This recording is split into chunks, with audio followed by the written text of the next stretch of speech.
찬송가 441장 함께 찬송하겠습니다.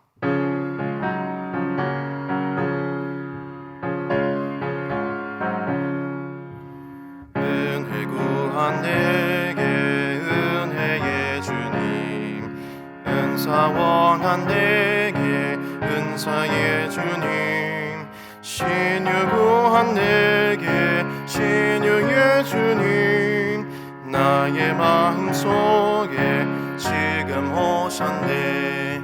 나의 생명 되는 내 주 예수님, 영원토록 모셔 내 기쁨 넘치네. 말씀 위에 서서 내 뜻 버리고 감정을 버리고 말씀에 서니 불완전한 믿음 완전해지고 내가 이제부터 주만 붙드네.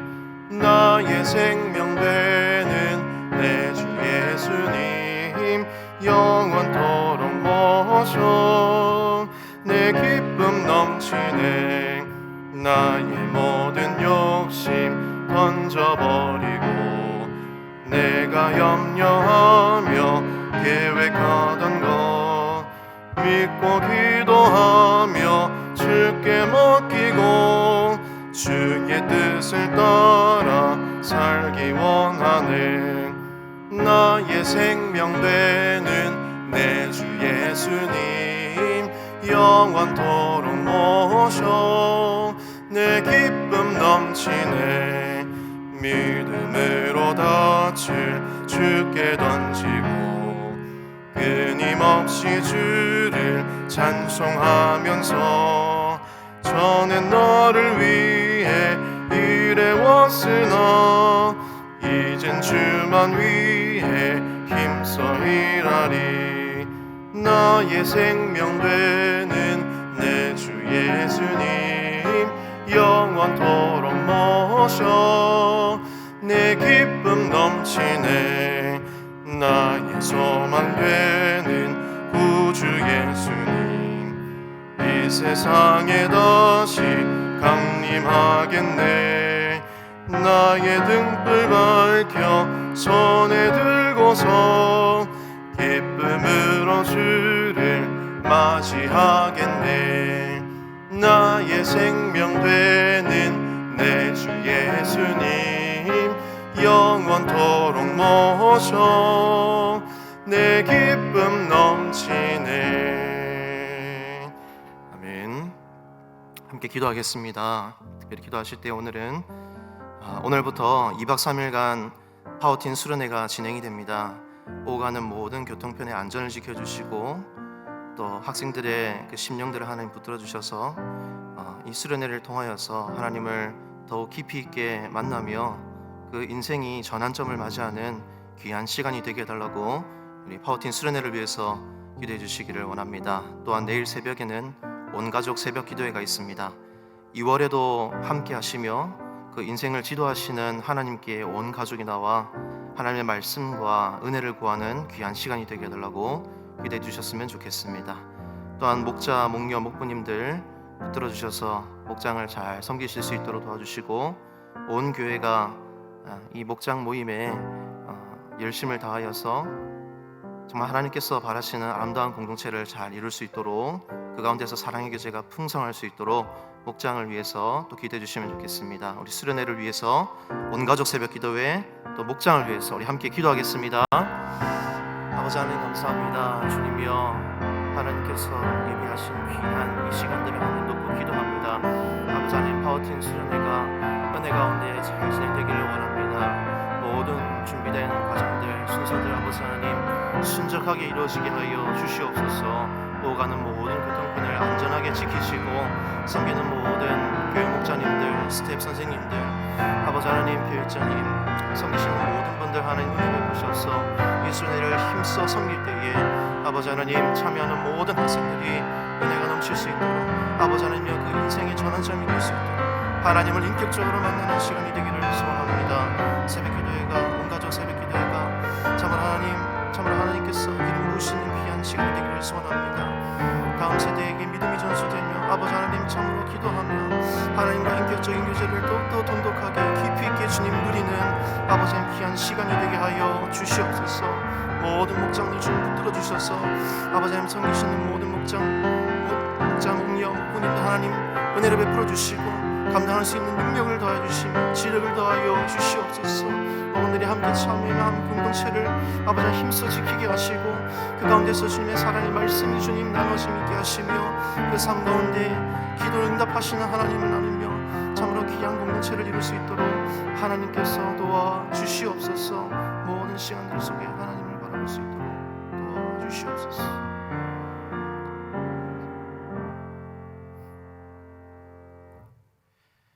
오늘 새벽에 함께 보실 하나님 말씀은 요한복음 6장 22절에서 40절까지 말씀입니다.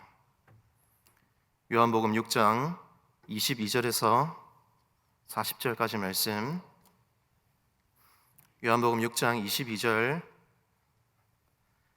22절로 40절까지 말씀 한 절씩 교도하겠습니다. 이튿날 바다 건너편에 서 있던 무리가 배 한 척 외에 다른 배가 거기 없는 것과 또 어제 예수께서 제자들과 함께 그 배에 오르지 아니하시고 제자들만 가는 것을 보았더니 그러나 디베랴에서 배들이 주께서 축사하신 후 여럿이 떡 먹던 그곳에 가까이 왔더라. 무리가 거기에 예수도 안 계시고 제자들도 없음을 보고 곧 배들을 타고 예수를 찾으러 가버나움으로 가서 바다 건너편에서 만나 랍비여 언제 여기 오셨나이까 하니 예수께서 대답하여 이르시되 내가 진실로 진실로 너희에게 이르노니 너희가 나를 찾는 것은 표적을 본 까닭이 아니요 떡을 먹고 배부른 까닭이로다.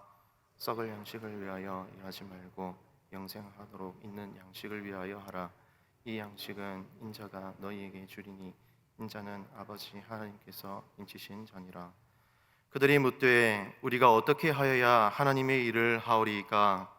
예수께서 대답하여 이르시되 하나님께서 보내신 이를 믿는 것이 하나님의 일이니라 하시니 그들이 묻되 그러면 우리가 보고 당신을 믿도록 행하시는 표적이 무엇이니까 하시는 일이 무엇이니까?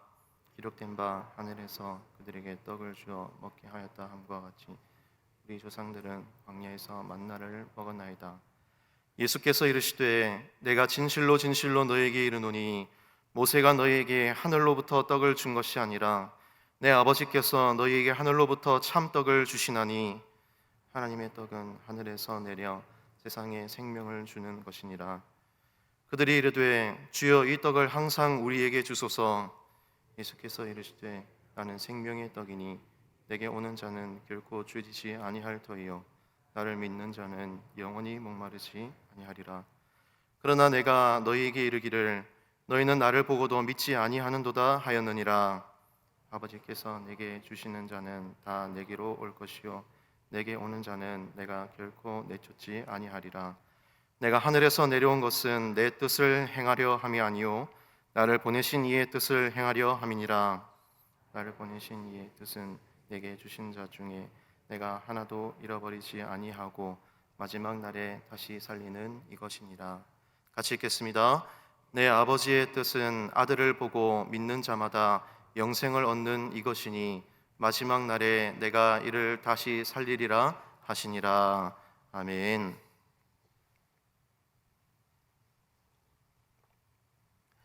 오늘 본문 말씀이 좀 길죠? 길지만 오늘 말씀 가운데 핵심 구절을 꼽으라고 하면 35절 말씀일 것 같습니다.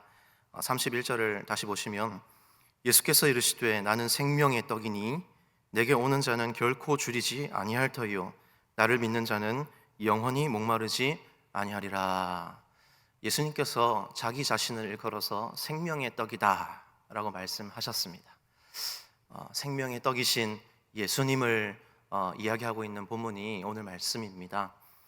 그렇지만 오늘 본문을 조금 더 세밀하게 이해하기 위해서는 이 사건을 맥락적으로 좀 이해할 필요가 있습니다. 그래서 사건의 발단을 먼저 한번 보셨으면 좋겠는데 그 부분이 오늘 초두인 22절부터 24절까지 말씀입니다. 제가 찬찬히 설명을 드릴 테니까 눈으로 또 따라와 주시면 되겠습니다. 22절 한번 보십시오. 이튿날 바다 건너편에 서 있던 무리가 되어 있습니다. 그럼 여기서의 주어가 누구죠? 무리들입니다. 무리들. 특별히 바다 건너편에 해안가에 지금 무리가 사람들이 서 있습니다. 그리고 무언가를 보았다고 합니다. 22절 끝에 보니까 제자들만 가는 것을 보았더니 그랬습니다. 그러니까 어떤 특정 사람들이 해안가에서 예수님의 제자들을 보았다라고 얘기를 하는 겁니다. 지금 마음속으로 생각을 하는 겁니다. 분명히 우리가 어제 눈으로 똑똑히 봤는데 예수님께서는 여기 갈릴리 바다에서 배를 타지 않으시고 제자들만 배를 타고 건너가는 것을 우리가 두 눈으로 똑똑히 봤지, 지금 그러고 있는 상황입니다. 자, 그리고 조금 더 구체적으로 이 사람들이 있는 위치에 대해서 이 말씀의 기록자인 사도 요한이 다음 절에서 설명하고 있습니다. 23절 보시면, 그러나 디베레아에서 배들이 끝에 보니까 가까이 왔더라. 배들이 왔습니다. 어디에 왔냐? 주께서 축사하신 후 여럿이 떡 먹던 그곳에 가까이 왔더라. 마침 이 사람들 무리에게 배가 당도했습니다. 근데 이 사람들이 있는 곳이 어디라고요? 예수님이 축사하시고 사람들이 떡 먹던 곳, 여러분 짐작이 가십니까? 이 장소가 어떤 기적이 있었던 장소인지 아시겠습니까? 그 유명한 오병이어의 기적을 예수님께서 베푸셨던 그 장소입니다. 거기에서 지금 무리들이 예수님 어디 가셨나 굉장히 찾고 있는 겁니다. 그들은 오병이어의 기적을 경험했거든요. 떡을 먹었거든요.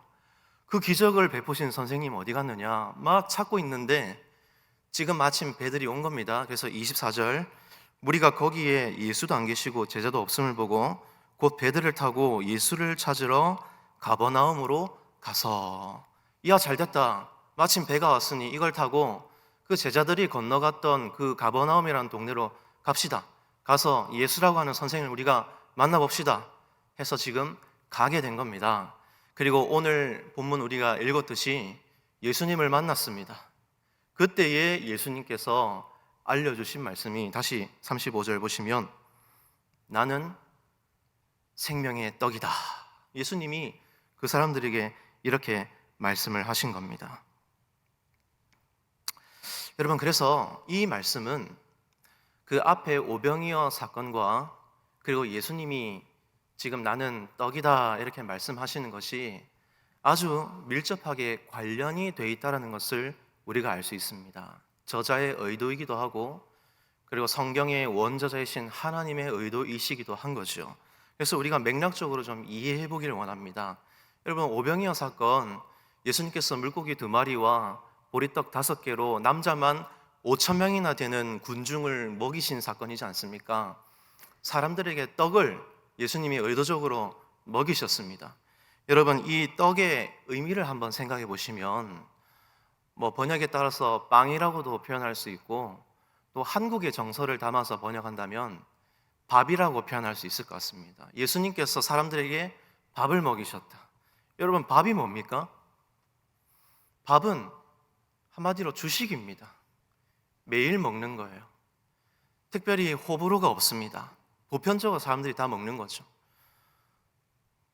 개고기 못 먹는 사람은 있지 않습니까? 호불호가 있을지 모르지만 특별히 몸이 불편해서 못 드시는 분 외에는 밥은 다 드실 수 있습니다. 그러니까 사람이 생존을 위해서 반드시 먹어야 하는 이 양식을 대표해서 밥이라고 표현할 수 있죠.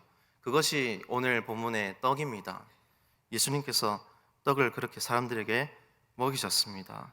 그럼 왜 그 많은 사람들에게 밥을 먹이셨냐? 떡을 먹이셨냐?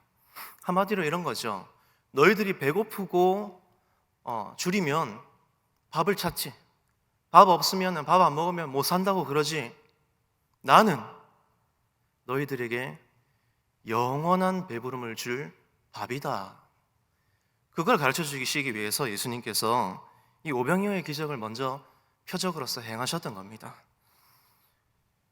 그래서 무리들이 오병이어의 기적을 경험했고, 그 놀라운 기적을 베푸신 선생님을 한번 만나보자 해서 배를 타고 지금 건너와서 예수님을 만났고, 예수님이 떡이신 예수님 자신에 대해서, 그 진리에 대해서 알려주신 것입니다. 그래서 생명의 떡이신 예수님을 먹고 예수님을 믿고 예수님의 뜻을 따라 살아가면 영원한 천국 문까지 하나님이 인도해 주시고 그들이 믿는 하나님 아버지께로 갈 수 있는 참된 길이 예수님이시다. 그 진리를 알려주신 것이죠. 자, 여러분, 오병이어는 표적이라고 말씀을 드렸습니다. 여러분, 표적은 무엇입니까? 다른 표현을 좀 사용하자면 이정표라고도 말할 수 있습니다. 어떤 걸 가리키는 거잖아요. 우리가 자동차를 타고 갈 때 요즘은 뭐 내비를 다 보지만 내비도 하나의 이정표지 않습니까? 뭐 어디로 가라, 뭐 우회전해라, 좌회전해라, 몇 킬로미터 앞으로 가라. 예, 그렇게 우리가 그것을 보고 가야 내가 어떤 모르는 길을 갈 때에 정확하게 찾아갈 수 있는 것이죠. 이정표가 초록색으로 돼 있냐, 뭐 빨간색으로 돼 있냐, 이정표가 동그라미냐 네모냐, 그런 건 중요하지 않습니다. 중요한 거는 하나뿐입니다. 이정표가 가리키는 방향입니다. 앞으로 직진으로 50km 정도 가면 이제 경주가 나옵니다. 그러면 그 방향대로 가야 되는 것이죠. 예수님께서 오병이어를 표적으로 보여주셨다면 그 기적을 통해서 예수님께서 지시하신, 암시하신 방향을 보고 따라가야 되는 것입니다. 그 의도를 보고 따라와야 되는 것입니다. 그렇지 않습니까? 근데 안타깝게도 오늘 본문에 보니까 이 예수님을 찾아온 무리들이 이 이정표를 잘 못 보고 온 것 같아요. 26절 한번 보시겠습니다. 여러분, 26절 우리 같이 한번 읽어볼까요? 시작. 예수께서 대답하여 이르시되 내가 진실로 진실로 너희에게 이르노니 너희가 나를 찾는 것은 표적을 본 까닭이 아니요 떡을 먹고 배부른 까닭이로다. 지금 무리들을 예수님이 혼을 내고 있는 상황입니다. 한번 생각해 보면 지금 이 사람들은 그래도 예수님을 찾아서 막 돌아다녔고 베세다 들녘을 돌아다니고 또 이 배를 타고 갈릴리 바다까지 건너가지고 열심히 찾아온 사람들입니다. 그래도 지극히 정성이 있는 사람이라고 할 수 있지 않습니까? 그렇지만 그럼에도 불구하고 예수님께서 꾸짖으신 겁니다. 너희들이 나를 찾아온 이유는 내가 표적을 통해서 보인 그 뜻을 보고 표적을 보고 온 것이 아니고 다른 것으로 너희가 온 것이지 않느냐? 배불렀기 때문에, 내가 그때 그 기적으로 준 떡 때문에 배불러서 온 거 아니냐? 예수님이 사람들의 마음속 어떤 부분을 꿰뚫고 보신 것이냐면 사람들 생각이 그런 거죠. 아, 이 선생님께 내가 가면은 떡을 많이 주겠구나, 배부르게 나를 채워줄 수 있는 사람이구나, 이 사람 따라다니면 적어도 내가 굶지 않겠다, 뭔가 얻어낼 것이 있겠네. 사람들은 이 땅에서 살아가는 물질적인 것에만 관심이 있었던 것입니다. 성도 여러분, 우리도 그렇습니다. 우리가 삶을 살아갈 때 주님께서 복음을 통해서 보여주신 이정표대로 우리가 살아가지 않는다면 우리도 이 같은 실수를 범할 수 있는 것이죠. 내가 교회에 나와도, 예배 시간에 우리 주님 앞으로 내가 나와도 오늘 우리들이 범한 실수를 저지를 수 있는 겁니다. 여러분, 무엇을 놓고 기도하십니까? 무엇을 우리 주님께 구하고 계십니까? 언제부턴가 내 삶에 당면한 문제들만 놓고 기도합니다.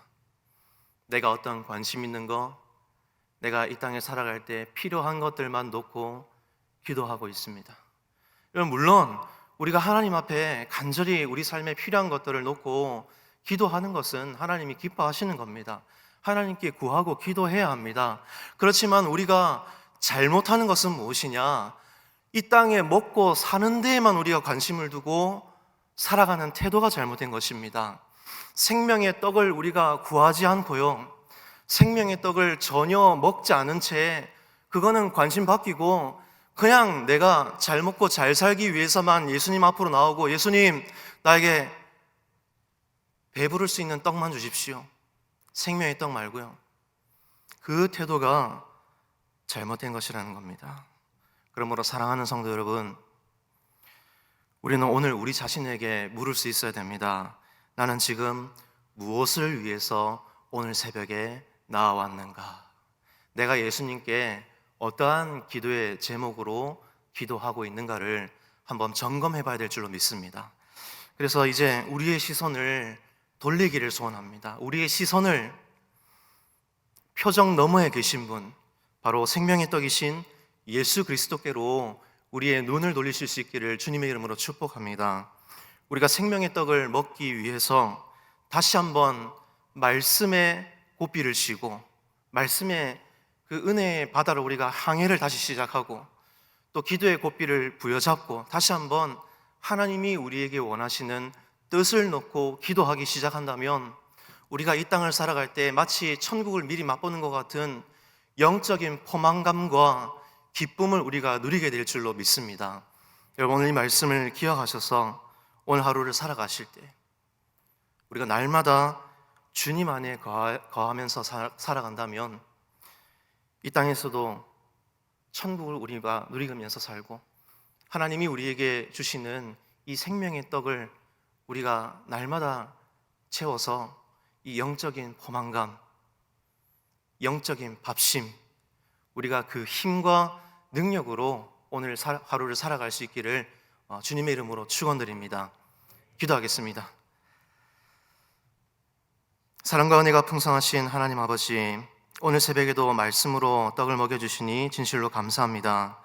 우리가 주님 앞으로 나아갈 때에 우리의 삶의 문제를 내어놓을 뿐만 아니라 우리에게 생명 주신 예수님의 뜻대로 하나님의 나라와 의를 구하며 살아가는 저희 모두가 되게 하여 주시옵소서. 주의 성령께서 우리로 하여금 신령한 떡을 사모하는 마음을 충만하게 부어주셔서 영적인 배부름이 주는 만족감으로 오늘 하루를 믿음으로 살아가게 하여 주시옵소서. 모든 것에 감사드리오며 이 모든 말씀 우리의 힘이요 능력이신 예수 그리스도의 이름으로 기도합니다. 아멘.